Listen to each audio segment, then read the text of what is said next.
My name is Jade Castillo. Today is April 11th, 2023. The time is 11:38. We are at the Milwaukee VFW. I am interviewing Jason Young, who was born on October 17th, 1975 in Green Bay, Wisconsin, and served in the Marine Corps from 1994 to 2000, in the Army National Guard from 2000 to 2006, including Operation Iraqi Freedom.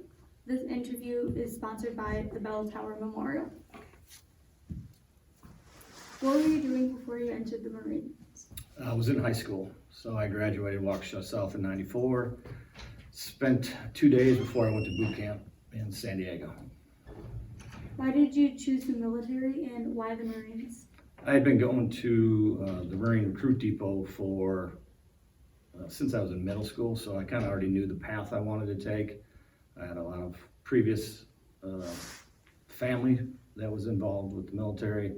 I had a good friend of mine that was going to the recruiters that was a year ahead of me, so we kind of just went there instead of doing other certain things as high school kids do. But knowing that's the path I wanted to go on, I figured to get as much information I could ahead of time. So that's why we hung out at the recruiter's office. Was your family supportive? They were supportive. They weren't really sure how dedicated I was at going to do that. Because I joined when I was 17, so my junior going into my senior year, so I already knew what I was going to do while everybody else was scrambling to take their ASVABs. Where did you go for basic training and what was that like? I went to Recruit Depot San Diego. Like anything else, it was a shock of what you're really going to expect. You can hear so much about what you're going to expect, but until you're there, you really don't know. So it was a lot of different people from different backgrounds, all combined into one little unit. And again, it was one of those things that you don't know much about. So I'm not much of a talker, so I was pretty quiet during that experience, just to feel it all out, understand what environment I'm going to be in. So. Mm-hmm. And after basic training, you went to security school?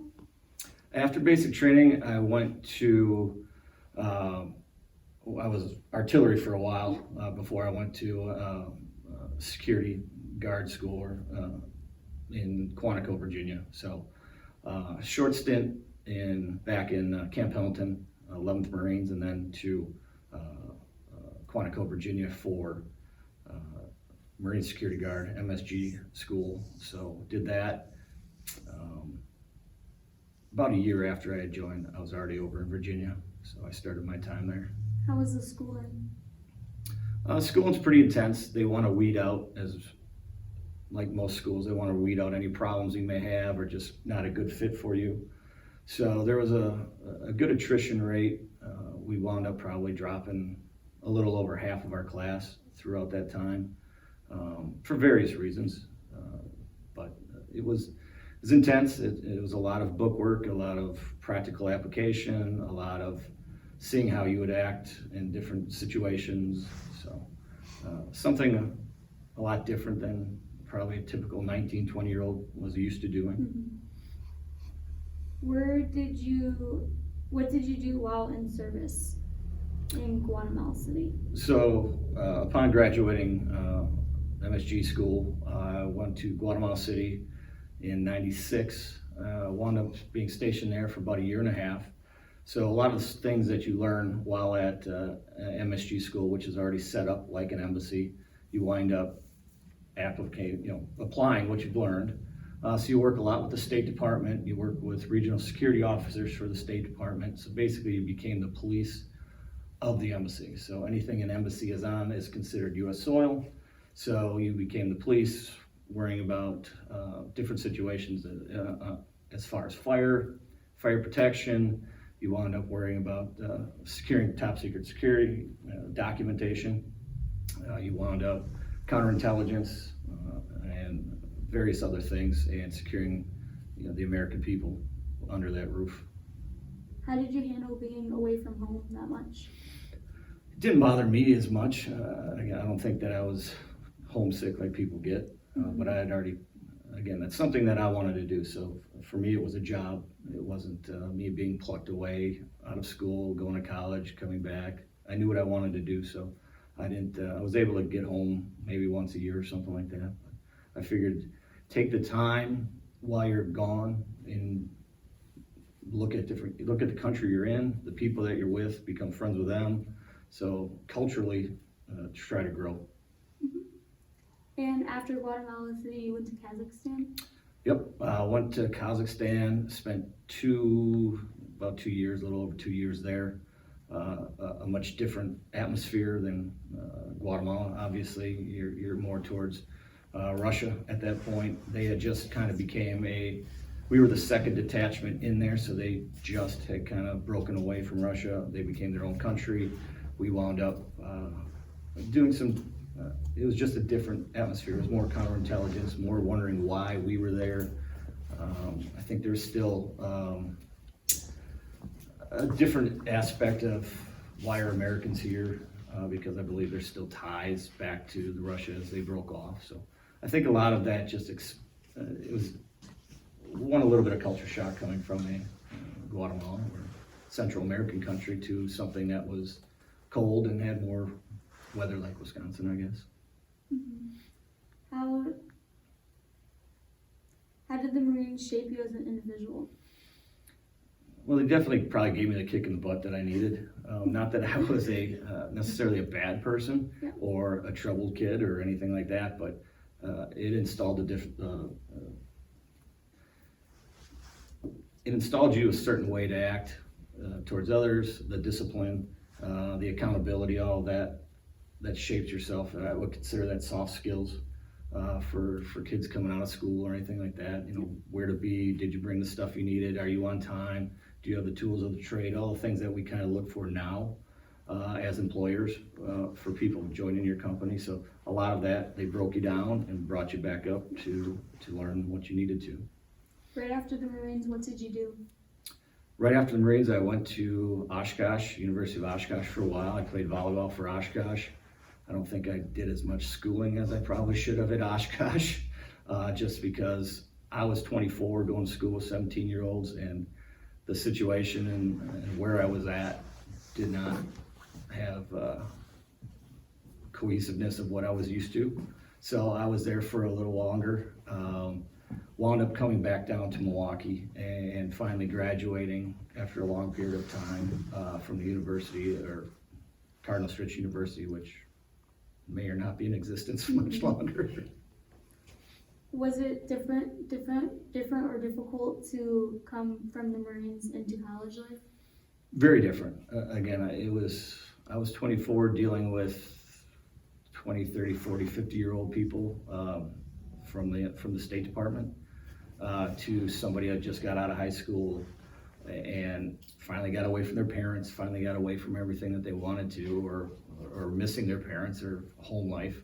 I had already been accustomed to that, so I latched on to something, a sport, wound up being very close with the people on the team, but other than that, I wound up meeting up with people more my age and probably a little bit older, just because that was what I was used to back when I was at the embassies. So culturally, there was a huge difference and probably something I wasn't accustomed to. So that's why I made the choice to go to Cardinal Stritch, which was an adult education program, people more of my age who were working but also going to school at the same time. So after you graduated, why did you decide to join the Army National Guard?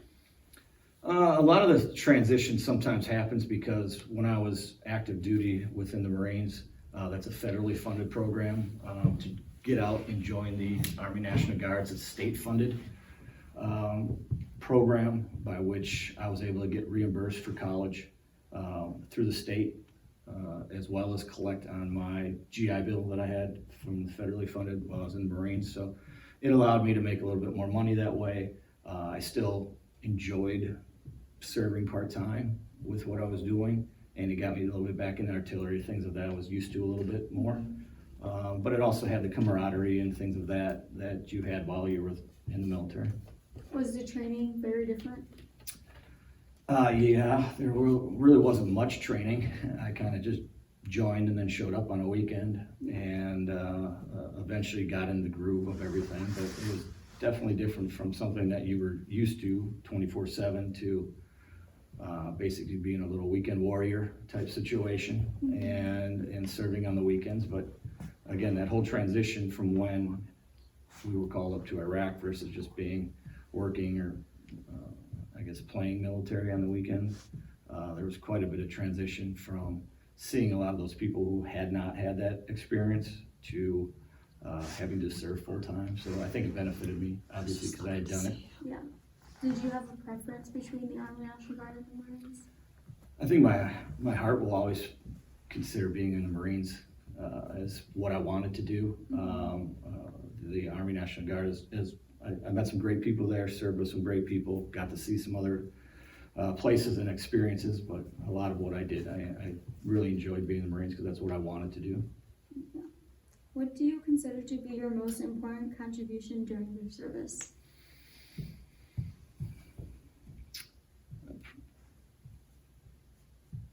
It was probably more towards me than my service. I accomplished what I wanted to accomplish. I was able to set out and do things that I probably wasn't expecting myself to do, being pushed to that next level.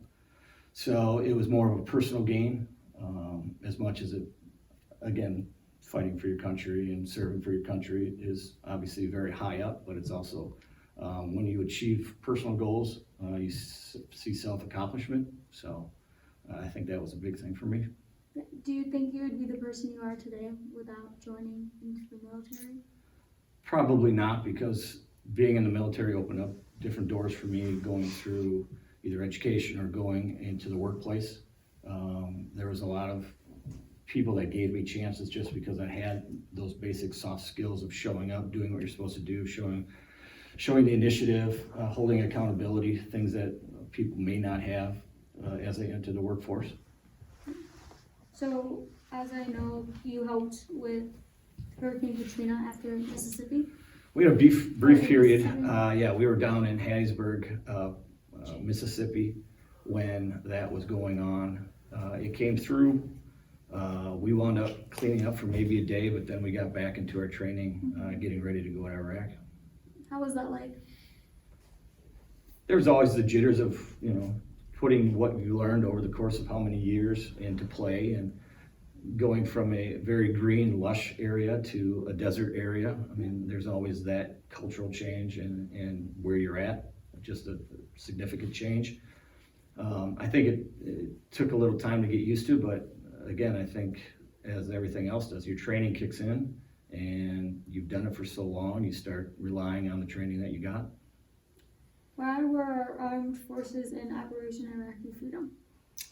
Well, we were there to first go out with global war on terrorism, was the main focus going over there after President Bush put us into play. But there was also securing the people that were over there, making sure that their rights were being intact. That was the main objective. I mean, we were doing a lot of rebuilding. We were securing the area for a lot of the civilians over there. So there was a multitude of different reasons, I think, that we were over there. I was there because that's where they told us to go. Again, you can ask a lot of questions, why or how, but at the end of the day, it doesn't really matter. It's get the job done. Did you meet anyone while you were in Iraq? As far as Iraqis? Yeah. Not necessarily. I mean, we had conversations and we've met people over time, but every day was a different day, so you're always meeting different people or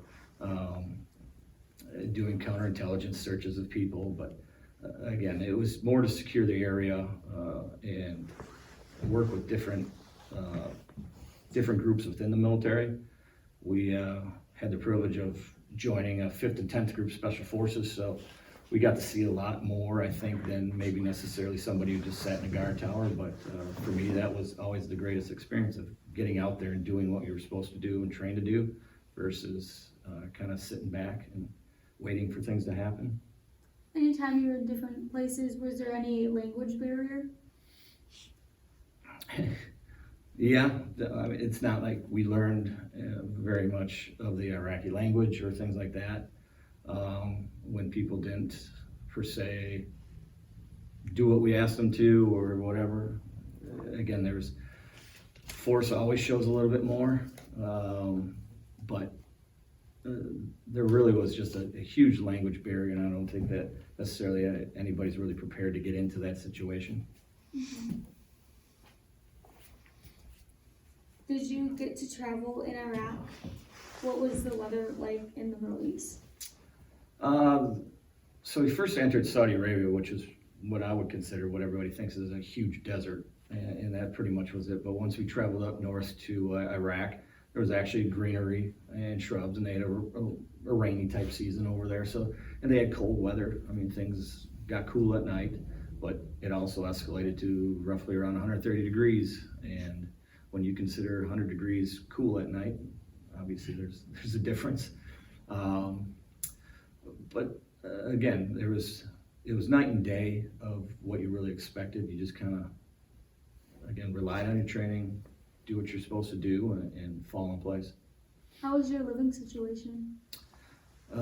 We lived in a box, roughly, a small trailer it looked like, and it was divided into 4 cubicles, and that's probably, I would say maybe a 5x5 area is what you live in. You had your bed, you had a locker for your stuff, and underneath your bed was another foot locker, and there really wasn't much room to do much else. But again, you were there probably when you slept, Yeah. so you didn't hang out there a lot.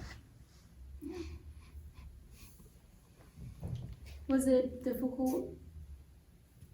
I don't know what I was gonna say. You're right. It was very difficult. Yeah. No, it was easy. So, can you tell me more about howitzers and being a crew chief? Sure. So prior to going to Iraq, we were, I was attached to the 126th Field Artillery. So they were howitzers. So they were actually Paladin is what they called it. So it was basically a howitzer on top of a tank. So it was self-propelled. So we were a mobile tank. And it was something that I hadn't been used to doing, obviously. But it had a crew. We had a backup crew that was an ammo carrier. So you traveled 2 vehicles per 1 gunship, and like anything else, you had people underneath you. You grew up through the ranks, so you learned some of the basic different positions within that gun, and then to the crew chief, by which you're actually verifying everything that's given to you before you shoot the round out. So we would practice up in Toma, Wisconsin, and do some live fire exercises up there. But again, you're practicing in somewhat a desert area, but very green and lush. Mm-hmm. We didn't do that when we went to Iraq. We were more of a security force when we went to Iraq, so we never fired the howitzers or anything over there. We basically changed to infantry people when we went over there. What was a typical day like for you? When I wasn't out running missions, we were security for the base. So mine was a night shift. So my days and nights were flipped upside down. So by the time I got done at night, it was 3 or 4 in the morning. You go work out, you go to bed, you wake up, you eat chow, you go to bed again. And then it was kind of a Groundhog Day effect. You saw people in passing. But again, there was a few of us that were able to link up and work with some of the units there that allowed us to go on different missions, either via helicopter or going out on convoy trips into different cities, taking dignitaries around, or running security for dignitaries. Was it difficult from going like sleeping and waking up to going back to like how it is now? I assume there probably was a transitional period. It kind of gets lost in everything. I've learned I can sleep anywhere. I can sleep behind a gun or howitzer going off. So again, I can fall asleep, and I think my wife would attest now that as soon as I hit the rack, I'm sleeping in 30 seconds, and there's really not much to it. After having children, I'm a lot lighter of a sleeper. But for me, I don't think there was much transition, and I don't know if that had been just because I was prior service and used to some of that stuff that they might not have been used to, being National Guard at the time. Was there anything, what would you say was most memorable about being in the Marines? I think it was just the people you met, the same fight mentality that everybody had in regards to working together. We had a job to do. Everybody kind of knew what they had to do. There's an attitude probably a little bit about the Marines that people have, and I think amongst all the branches we give each other hard times, whatever it may be. But I never had I would think, I'm sure there was bad experiences during the time, but I enjoyed every part of the military experience, be it with the Marines or with the National Guard, and the time between, and going to see different countries, meeting new people. Some people may not have had that experience, but I was fortunate enough to have that. Would you ever travel to the places that you've been with? No, probably not. I don't think Kazakhstan is on Forbes' top 100 places to visit. Yeah. Guatemala, we have a good friend that lives in Georgia, so we see her every year, and she's actually been up here. We've had talks of going down there and visiting again and seeing some of the people that we were with, and I still via email or Facebook or whatever, I guess, talk to some of the people down there. Iraq you can have, I don't need to go back there. But you know, it allowed me to travel to places that I had never seen. I had gone to Turkey when I was in Kazakhstan to cover down on some security. So there's different places that you got to see that you may never be able to see again. So I can at least say I checked that box. How long were you in Turkey for? I was on vacation, quote unquote vacation, for about a week there. Yeah. So. And while you were in Guatemala, how was the living situation compared to Iraq? We had our house. We had, I believe it was 8 people in Guatemala. That we had our own marine house. So we had our own bedroom. We had a pool. We had a maid. We had a cook. We had a volleyball court. We had our own driver. We could go out in town and do whatever. I lived with 4 other guys in a box, and it was desert, and we drove ourselves. We had to cook our own meals. So I guess from that standpoint, it was obviously night and day of what our living situation was. Yeah.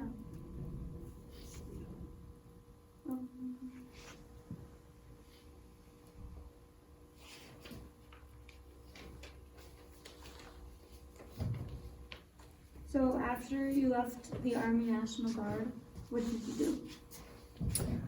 Let's see, I believe I was married no, I wasn't married at the time. I came back from Iraq.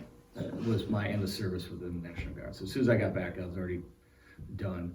So I came back, met my wife pretty soon after, because we had kind of been talking, I guess, while I was over there, and kind of picked up where I left off with the job I had left. I went back to that job briefly, and then just started my career as finding out, okay, what did I want to be? Where did I want to be within a pay range or a statute, meaning, was I just going to work, or was I going to work my way up through management and into different roles? And I think going along with the military aspect of going up through the ranks, I thought, well, that's I still want to do that within a company or a business that I wanted to do, or a career that I wanted to do. So by doing that, I continuously rose up the ranks of where I wanted to be to where I am now as an owner of a company. So. Do you think that because of the Marines and how it went progressive, is that why, or how you own a business now? Well, there's a lot of attributes that coincide with each other, such as holding accountability. I got to hold accountability to the staff that I have. I have to make sure that the staff is doing well, making sure everybody's mentally strong, know their job. If they need training, get the training that they need. But it also allows me to go out and meet and talk with different people about our job, or about what we do, and promote the company that we have. The military, you're in the job for a certain time, a certain period, and then you may or may not raise to the next rank. So there's obviously not that many similarities from what I was doing to what I do now, but I still think the basic holding accountability, ensuring your people are good to go for whatever. If we're gonna go on a job site, make sure they have the right tools, right materials, all the information they have. I mean, those are some of the things that you always have when you go on a mission or, you know, sending people out going to do what we do. Mhm. So,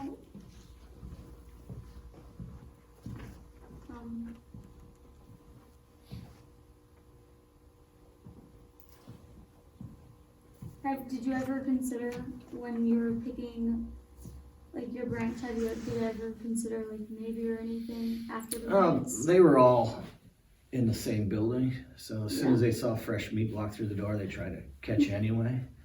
So I talked with a couple different branches. I think I talked with the Army or the Navy guys, or even, I mean, I had an uncle who was a colonel in the Air Force, so I'm sure I gave them some time, but I kind of knew what I wanted to do.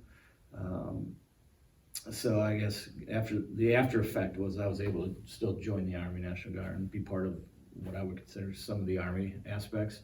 But I knew what I was going to do, so there was really no entertaining much of their conversation. Not that there's anything wrong with that, but again, I knew what I wanted to do, so that's what I decided and where we went from. Yeah.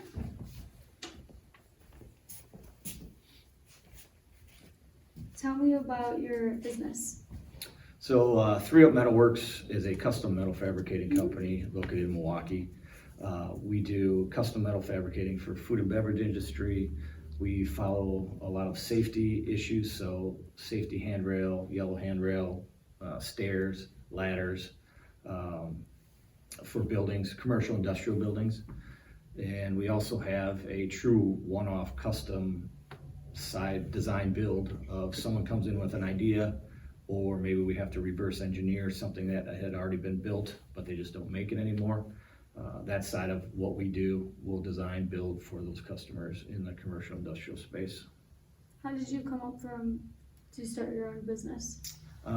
Prior to buying the company in 2020, I was president of another company, kind of that did somewhat of the similarities of what we do. Instead of us making it at the prior company, we would do the installation. So we kind of did a little bit of role reversal, and we now make it. We do some of our own installation, but we would outsource some of that installation to other companies, by which we are fabricating in our shop those parts and pieces. Mm-hmm.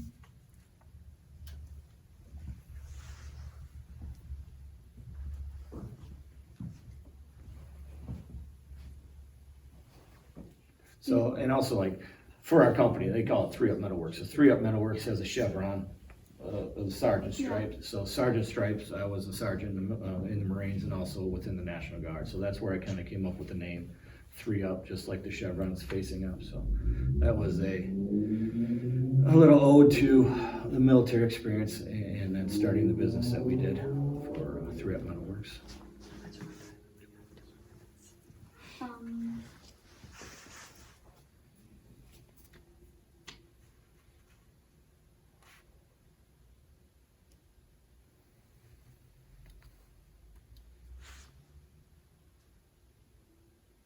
Do you think that you would have your own business if you didn't?